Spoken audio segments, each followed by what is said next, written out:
Hello and welcome to Paper Terrace. If you're new, I'm Jessica. Today I'm going to show you how I created these pressed flower or pressed leaf cards or tags, and they are super easy. You really only need a few items to create these, and I absolutely am in love with these. You can doll them up as much as you want or keep them blank. So we're gonna go ahead and get right into it. So the first thing that you are going to need is scrapbook paper or book pages, and I actually really love the book page look. I actually was trying to make a prototype and see how I liked this, and I just wanted to use a book page because I thought, oh, I don't want to waste scrapbook paper, but when I actually saw the final result, I love how that looks. So I am actually using book pages from one of my Edith Holden books. I just love the color and the text, but honestly, you will probably get a really great result even if you use like maybe a dictionary pages, regular book pages, or like I said, any type of scrapbook paper. So I'm just gonna go ahead and pull this out so we can start making one together. Then of course you're going to need, I use transparency films just because they're easy to get. I'll show you what it looks like here. This was easy to get from Amazon, but you can also use like acetate that you can get from a print shop, or just use packaging. Any type of plastic packaging really will work. So then the next thing you're going to need is your basic supplies, of course. I do like to sew mine, so I'm going to show that to you exactly how I make them, but you could also use glue. You'll probably have to kind of play around and see which glue you like best. And then of course you're going to need your pressed leaves or flowers. And again, I kind of went the easy route and I got mine from Amazon because you get quite a few in a pack, and that was just easy for me. However, I have so many pressed flowers and leaves that I keep from like when my kids give them to me or when we go on different adventures. So this could be a really fun project for like memory keeping and actually keeping some pressed flowers or leaves that you find special. And we're gonna go ahead and get started with the shape that you want. And for this first one, I think I'm just going to do kind of a bigger one like this. I'll actually give you measurements because I know that helps some people out. I'm trying to decide. I'm not worried about like what's on the page here, by the way. I just didn't want to overthink. Like, you could make it really cute and have it cut out in a certain spot, but I kind of like to just go easy. I'm gonna actually rip this. I also sort of like the torn edges. It kind of gives it more of a rustic feel, which is why I like the sewing strings on that as well. And let's see, we'll go maybe like this. Like I said, I'll give you measurements just so you know what I'm working with here. So this is about 4 1/4 by 5 1/4. Then you need to decide which shape you want to cut out. And I think for this first one, I usually just grab something nearby and use that to trace out a shape. I think I want to do a circle. And let's see here. Actually, I want it to be a little bigger, so I just found something that would, I think, work better. Yeah, I'm going to do this one pretty big. And I'm just going to trace that like so. And then I'll just cut out this shape. And again, I do this easily. I'm literally just going to poke a hole. I'm going to be careful here. And cut the hole out. Now, I've made windows like this many times, or like tags like this, I should say. And a lot of times I'll use 2 pieces of paper to kind of sandwich it together so that both sides of the card or tag look pretty. But again, because I was kind of playing around and just testing out how things looked, I realized that I actually, again, I like that rustic feel. That's how it seems to me, the best way to describe it, of not actually having a backing covering the exposed or like extra acetate. So I'll show you what I mean by that in a second here. And it's easier anyways. Now I could have done this better with like a pencil so that my lines weren't showing, but we're just gonna take some ink. This is pumice stone, and we'll just kind of go around the edges. And they still show, but you know what? I promise it's still gonna look good in the end.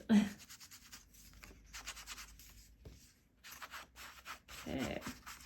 Now I'm obviously choosing that this will be the front since I'm inking up the edges. However, now that I'm looking back here, maybe I'll go like this as well because this would look really pretty. So actually, you know, using like different books that have images in it, I think would be really cute as well. Okay. The next thing we want to do, take our plastic or acetate and we will cut down some. I'm gonna keep, this has like a film, you know, to protect it. I'm gonna keep that behind right now just so you can kind of see it better. But I am going to go ahead and use my trimmer for this. And I want to cut out 2 pieces that are just slightly larger than whatever shape it is that you cut out. So like for instance, I should probably go about almost 4 inches, but not quite, across. And I'll probably just cut out like a square. So we'll go like that. I think that's gonna work.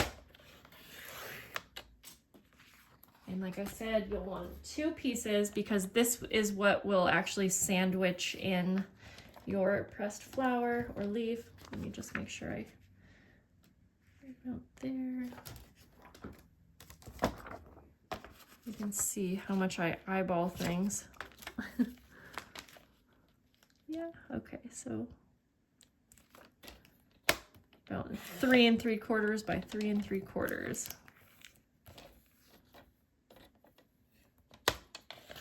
All right, now that we have our 2 pieces of acetate or plastic,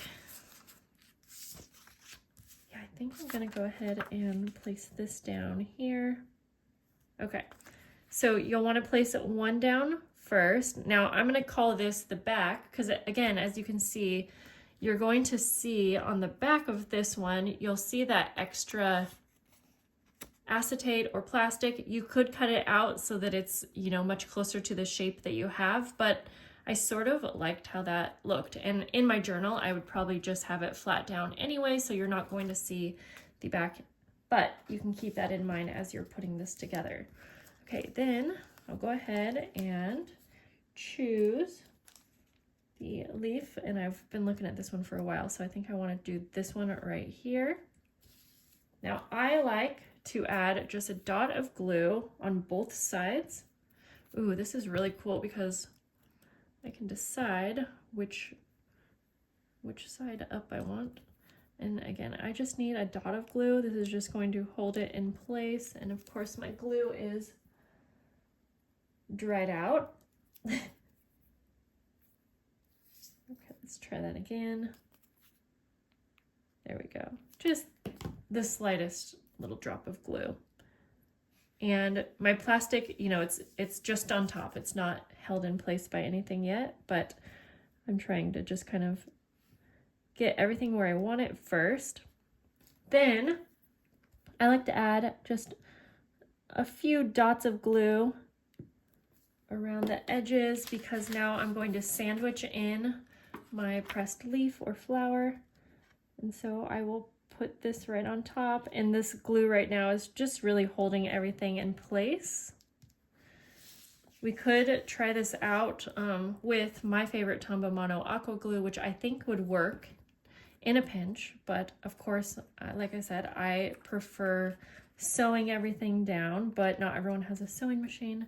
And then I'm gonna add just a few dots of glue, basically where I just did on the corners, but on the outside, just to hold it down on here, like that. because now we'll head over to the sewing machine and then we can sew this into place. Okay, so for this part, I usually just do a straight stitch, but I do make sure to push up the length in between each stitch as high as it goes, usually since I am sewing through paper and acetate. And then obviously for this one, you could sew around in like a square shape just along the edges of the acetate if you wanted, but I really like the look of sewing around in like the same shape as whatever your cutout is. So I am just going to simply, but not so simply for some people, I know, sew around in a circular shape. And the reason why I think this is so simple is because I'm not trying to be perfect at my circle shape at all. In fact, I would prefer that it's not perfect. I like the look of that much better, and I'm gonna go around 2 or 3 times, making sure that each time the circle shape is slightly different, if that makes sense. And I'll just go as slow as I need. And one more time. And then from here is where you can get super creative and you can decorate however you want. I'll show you each side so you can see how different it looks with having like the text side up or the illustrations, which I love actually how that turned out, and I wasn't even planning for that. You can keep it blank now and put it in a journal, but I also like the idea of maybe adding like a couple little embellishments off to the side on this one because I have space, but maybe on a smaller one, you know, you could, again, keep it blank, add a label, add a little photo. Really, the options are endless. I'm just going to do a quick little layered kind of look here to this one. I'm just going to take some cheesecloth, put it behind this little flower. There we go. And then I could actually, you know, put something on the label. Maybe if this was going to my journal, it could be like a date or the smallest amount of journaling, something like that. There we go. So there's that one. And I mean, these really come together pretty quickly, especially if you do a bunch of them at once, which I always suggest because you'll have all of your supplies out. Now I want to do one more quickly with you guys, just using glue so we can test that out. Okay, so like I said, I prefer Tombow Mono Aqua Glue, but you can test this out really however you want. And so we're going to call this the back. So now I'm going to place my acetate down, but for this part, instead of, since we're not using a sewing machine, I will add glue around all 4 edges here. And I do think you'll want it to be generous enough that it's going to hold, but at the same time, you don't want it like coming out the edges because you're going to be able to see that. So I'm going to kind of flatten it down like so. Then I'll place my bottom piece like that and try not to move it around too much. And I definitely don't have any questions about this not sticking. This glue is great, and so I'm not really concerned. Again, I'm going to add a little dot of glue on the front and back, and I'll just place my leaf down like that. In fact, I might even add a little extra on this one. We'll call this the back, since I'm not using a sewing machine, just so everything will stay in place. And then again, you'll want to use glue around the edges, but now this time is going to be on the acetate. So this is the part where you'll be gluing 2 pieces of acetate together. And again, I kind of want to make sure that doesn't squeeze through.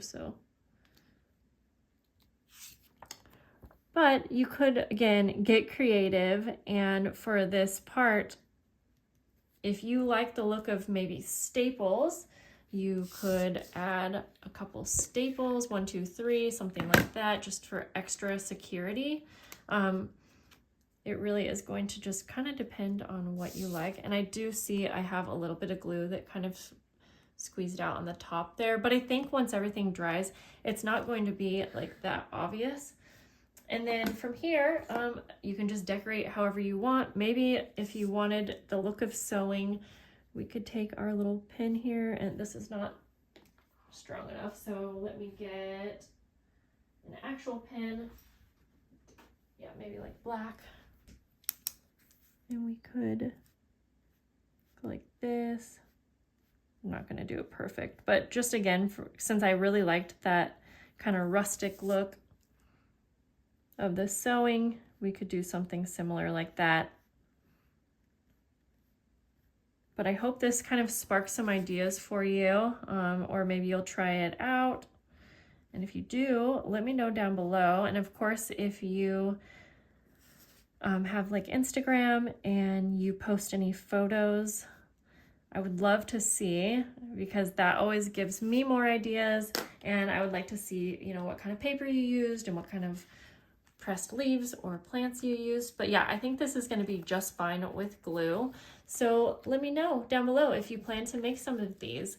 And thank you so much for hanging out with me, and I will see you guys in the next video. Have a lovely day. Bye.